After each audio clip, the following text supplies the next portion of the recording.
Tied at 115. Crowd rising to the feet. George will defend Lillard. Spread floor. Lillard with 47 tonight. Working it down to 2-1. A deep three. Oh! What? Blazers win the series. A walk-off three from Lillard. Wasted talent. In the NBA, sadness is a common emotion most NBA players and fans express when their respective teams are in a rough patch or favorite player is in no man's land. The feeling of sadness is an emotional pain associated with or characterized by the feelings of helplessness, disadvantage, loss, and despair. An individual, or in this case a place experiencing sadness, may become poverty-stricken or lethargic and remove themselves from others. If you're in this state, you're either a fan of Damian Lillard or just the Portland Trail Blazers and Damian Lillard. It's June 1st, 2021.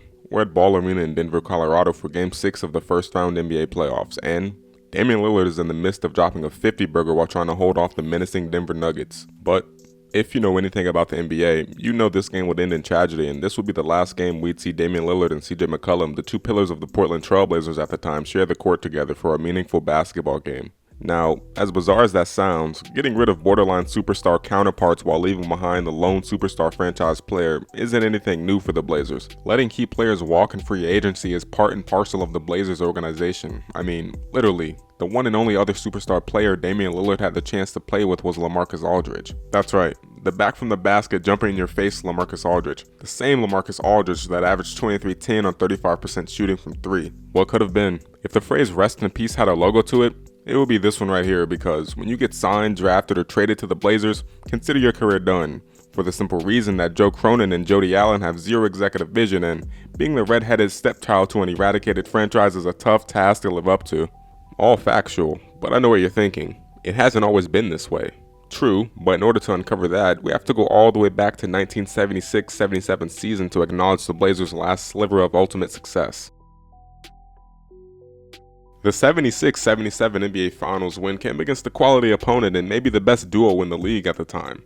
In 1976-77, Dr. J and George McGinnis combined for more than 40 points per game, leading the 76ers to a 50-32 record in the NBA Finals berth in a then league that featured Kareem, Pistol P, George Gervin, Walt Frazier. You get the point. Knowing that information, I'm going to go out on a limb here and say the Blazers earned that ring the hard way, built the right way, driven by the thrill of competition, driven by the intoxication of victory and the heartache of defeat. So much so that after winning a championship just 2 years prior, Bill Walton, the best player to ever grace the franchise up to that point, asked to be traded. Why, you might ask? Well, for the simple fact that the Blazers had and still have zero executive vision, poor work conditions, and god-awful medical staff. But come on, that was over 40 years ago. Surely things haven't changed. If you wanted to know how bad the current state Blazers are, here's a glimpse of their roster. 3 rookies, 2 draft busts, enough journeymen to fill up a local YMCA gym, and 1 lone NBA 6-time All-Star. It ain't nothing, I want more. Ain't nothing, I want more. I told you when I first came here, I said I ain't come here to waste my time.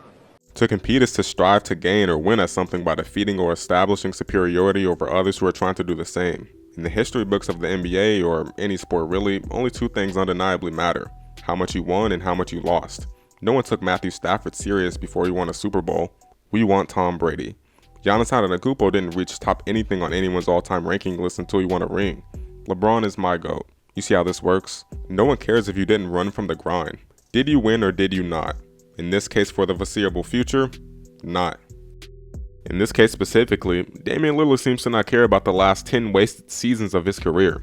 In my opinion, complacency has crept in and he's content with his minimal accomplishments.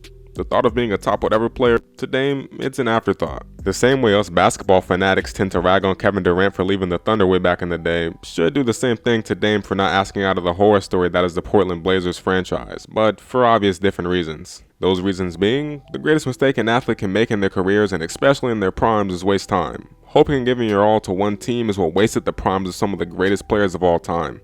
Patrick Ewing, Karl Malone, Elgin Baylor, Reggie Miller, Allen Iverson, all are afterthoughts in any debate.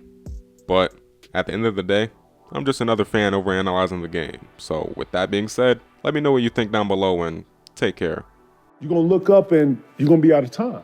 He's been in Portland for how long making that same decision, right? It's gotten you nowhere and you running in a circle, bro. Right. Like, And you're gonna look up and it's gonna be gone. It's gonna be gone.